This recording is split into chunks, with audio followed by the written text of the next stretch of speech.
Happy morning! Ayan, nag-bloom na sila guys, yung ating monkey steel. Ang cute nitong tatlo. Tapos yan, halos sabay-sabay sila lahat. Yan, tapos itong sa baba, yung dalawa. Ayan, nauna lang kasi to, siya yung unang-una, kaya palanta na siya. Ayan, super happy kasi sabay-sabay sila, napakarami.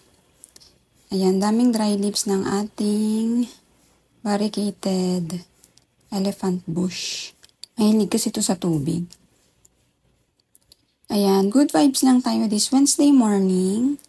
Ayan, ito naman sayang. May caterpillar, ang taba niya na kahapon. Kinain pa yung bagong leaves, bale. Tatlong leaves yung ginupit ko kahapon, tapos di ko napansin to. Pero okay lang yan. Ito yung aking dwarf silum.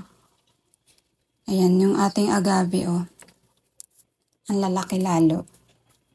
And then, lumaki na rin yung ating mga gymno dito. Ayan. So, magbabawas na ulit ako dyan. Baka isa lang itira ko dyan. Ayan, ganyan yung ginawa ko dito eh. Nagsolo na to. Ang cute ng pop niya, nasa tuktok. Ayan. Dito naman, kung mapapansin nyo, nag-downsize talaga ako ng succulents. So, babawi na lang tayo. Next time, ito may flower buds ulit. Pag nag-flower talaga yung gymno, sunod-sunod na. Pag nalanta, may papalit kagad. Tapos dumami yung pops nito. Nagtanggal ako dito ng isang pop dati. Tapos ayan, dami na ulit. Ito lang yung naging problem ko. Lumaki yung kanyang rat dito. Pero ano lang yan guys, hihiwain lang. Tapos pag may sugat, tutubuan lang yan ng pop. So, ganun na lang gawin ko. Siguro mamayang hapon. Hiwain natin yung rat. Daming dry leaves ng aking marpin. Yan, bira ako magdilig ng succulents dito kasi panay ulan na. And yung ating gymno dito, ang titingkad ng kanilang kulay kasi nauulanan, tapos araw. Yan oh. Ito yung bagong repat natin. Ito pa si ating root beer. Pretty na dyan. Yan yung agave. Nag-stable na siya guys. Ayan yung tilay na cute oh. Sobrang pretty pa din. Ayan si Potosina. May ano siya, bakas. Ayan yung ating repat na isang gymno. Yan yung ibang ano dyan. Tignan nyo to guys, yung pop niya super cute. Ano din, 4 ribs siya. 4 tsaka 5. Ang cute. Ayan yung ating golden barrel dyan. Ayan. Ayan, ang ganda nila guys oh. Pag nasisinaga ng araw, parang alam mong happy sila. Getting some vitamins. Yan, plant food. Ang ganda pag morning sun talaga. Tuwang-tuwa ako. Kasi hindi harsh yung sunlight. Tapos, umaga pa lang, diba? May nakukuha na silang plant food. So, ayan. Ito pala yung ating hearts. Diba, ang nakalagay dyan is yung partner nito. Ito sila. Pinagpalit ko muna guys kasi feeling ko nakukulangan siya sa araw. Parang malungkot kasi yung leaves niya. Ayan, mahalaga kasi sa string of hearts na naaarawan sila, lalo yung tuktok. So, pag dito kasi mas konti yung araw na nakukuha niya. So, ayan, parang happy naman na sila. Oh. Bumotsyog din yung mga leaves. Ayan, tagal na nito. 4 years na. Kaya, happy ako dito. Pero, hindi ko pa ako nagpo-propagate. Pag nagpo-propagate dito guys, makikita nyo may parang patatas dyan. Yun yung itatanim nyo sa ibang pot. Pero ito is hindi ko inaalis para lush lang siya dyan. Yan, tapos pag may mga dry leaves, ayan, tatanggalin lang. Konti lang naman to mag-dry leaves. Kahit dami niyang dahon. Yan, pa isa-isa, dalawa. Yan o, ang lush. Pag kumonti na yung tuktok guys, iniikot ko to.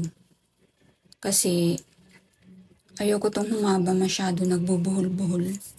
Lalo pag mahangin. Ayan sila, yung ating clump dito. 7 a.m., ganyan yung araw dito guys. Pero pag mag-i-8 na, medyo na masakit. Ang cute niya oh. Hindi ko ma-focus. Ano siya, all purple siya. Tapos makintab. Ang cute. Yan, getting sunshine. Ng ating little trees. Ito pala guys, tignan nyo yung ating bar-crested. Nabili ko to last year. Kalahati lang to ng size. Grabe oh. Pero ngayon, medyo pricey pa rin yung mga bar-crested. Pero nabili ko kasi to last year. Sobrang liit. Parang 1 inch lang. So, ayan. Happy naman ako na bili ko yan. Magkaiba yan sila ng kulay. Dark pink yung isa. Tas ito, pale na pink. Tsaka brownish yung skin niya. Yan na, brownish and light pink. Tapos, ito namang inermis dito. Inermis pa din siya, kaya happy ako. Yan, hindi talaga siya nagkatinik. Kinis. Walang tinik. Hindi tulad dito sa, yung una kong nabili. Meron silang konting tinik. Naging semi-inermis sila. Ito rin. Pero sa ibabaw makinis. Pero dyan sa gilid, ayan. Dito, kinis naman. Ayan, tuwang-tuwa pa rin ako dito sa mga to. And yung mga inermis, sila yung walang scales. Kumpara dun sa ibang gym, no? Ayan yung mga astro. Yan, naaarawan din sila dyan. Mga lang, hanggang 10. Tapos dito, mga hanggang 11. Yan, ganda ng color. May favorite ako dito, guys. Ito, naging favorite ko to kasi siya. Para siyang, ang kintab niya tapos sepia color. Yan, sepia color guys, yung medyo makalawang na kulay. Tapos ang kintab niya, maalikabok lang. So siguro pag dumating yung ating Nauro spray, lalong kikintab to. Excited na ako, dadating na yun mamaya. Mag-spray tayo, kung hindi mamayang hapon, bukas ng hapon, itry na natin sa kanila. Ayan, dito naman yung mga yellow ko. Ganda nito. Ayan, pero magkaiba sila. Para silang yellow, pero magkaiba. Ayan yung favorite ko dito, yung mga yellow. Ayan, cute nito. Ayan, ang mura ko lang nabili to dati, guys. Promo to. Parang 100 plus lang. Ilan ba yung binili ko? Siyam? 100. Diba? Ang ganda na ng Dito naman yung mga astro ko. Ito, hindi ko na nakitang nag-bloom. Ayan, nalanta na kagad. Ayan. Tapos yung star shape ko dyan. Ayan, yung mga astro dyan. Mga hanggang 11 sila dito na aarawan. So, ayan lang yung ating Pampa Good Vibes this Wednesday morning. Thank you so much for watching.